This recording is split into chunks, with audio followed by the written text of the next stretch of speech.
Motorweek 93, television's automotive magazine. Your host for Motorweek 93, John Davis. Well, hello and welcome again to Motorweek 93. We're glad to have you with us. The staff of Motorweek are car fans, to be sure. Most of us grew up under and around automobiles. The roar of engines and the smell of exhaust set our hearts racing like nothing else. So you can imagine how we get when a car like this one arrives in the Motorweek garage. This is the Ferrari 512TR. It's the successor to Maranello's ultimate grand touring car, the legendary Testarossa. Possibly the most recognizable exotic car ever built. It's also one of the fastest. We drove that car in 1988 and came away singing its praises. Since then, we've driven plenty of other exotic cars. They've all been fast and unique. But as the new 512TR proves, only Ferrari can build a Ferrari. The 512TR retains the same hardly basic Pininfarina styling as its predecessor.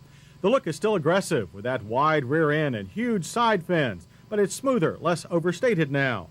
The nose has been reshaped to resemble that of the 348. Larger driving lights have been added, and a new grille and bumpers, along with a more open wheel design, complete the makeover. The profile is shorter with a more cab-forward look than the last Testarossa. But despite the slimmer styling, luggage space has increased. The deep front well will easily hold enough for a weekend outing, even if you don't order the TR's custom-fit luggage. Inside, the look has changed less. The beautiful hand-stitched leather offsets the stark utilitarian layout. This is no soft luxury car for the gold chain set. It's set up solely for the serious business of driving. Seats are closer to the ground now, and the driving position itself is perfect. That is, if you happen to have long arms and really short legs. The tilt will help some, but another inch or two of seat travel would help even more. Once in and settled, the 512 services the driver nicely, with all controls logically placed. Gauges are what you expect. Oil pressure, water temperature, tach, and speedo are in front of the driver. Other less critical readouts are in their own center dash pod. Colors are naturally orange and black.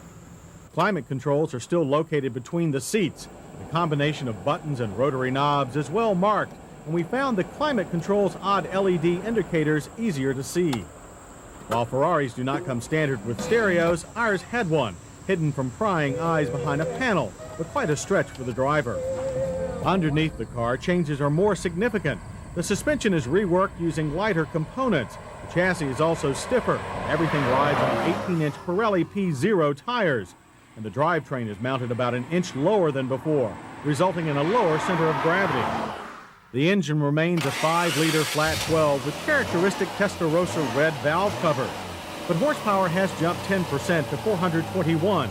Torque is increased only slightly to 360 pound-feet, but the power band has been widened considerably for improved drivability. Putter around the block at 30 miles per hour or blast up to 130. The 512TR never complains. Shifter action was supposedly improved for the 512, but the unit in our test car demanded a firm, precise hand, much like every other Ferrari we've ever driven. If you can control your right foot, the EPA estimates fuel consumption at 11 city and 16 highway. Our willpower allowed us to average a surprising 13 miles per gallon. Give in to temptation, though, and the 3,715-pound TR will move you from 0 to 60 in a quick 5.2 seconds. The quarter mile flashes by in 13.3 seconds at 111 miles per hour. But impressive as these numbers may be, a Ferrari is not designed to be a dragster. What this car longs for is a curvy road, or better yet, a racetrack. So, never ones to pass up such an opportunity, we headed for one of our favorite stomping grounds, Pocono International Raceway. In the higher speed corners of Pocono's road course, the 512 showed its racing heritage and its good manners, like a true gentleman racer. Mild understeer makes the car easy to drive fast.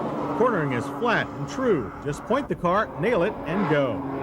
Dip into the throttle and you are immediately rewarded by a rush of power. Wind the engine past 4,000 RPM and a mechanical symphony surrounds you that no orchestra on earth can duplicate.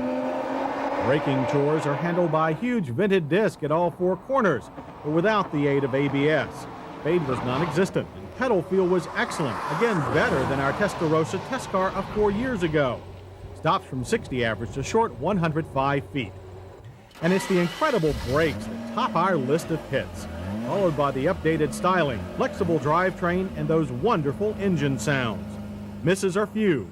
The still bulky shifter, awkward seating position, and poor stereo location. All in all, the Ferrari 512TR gives the impression not so much of an improvement over the Testarossa, but rather as a change in philosophy. Where the Testarossa was a wonderful GT car, the 512 is, in comparison, a sports car. Lighter, more responsive, and highly polished. We like the change, and there will always be a spot in our dream stable for this redhead.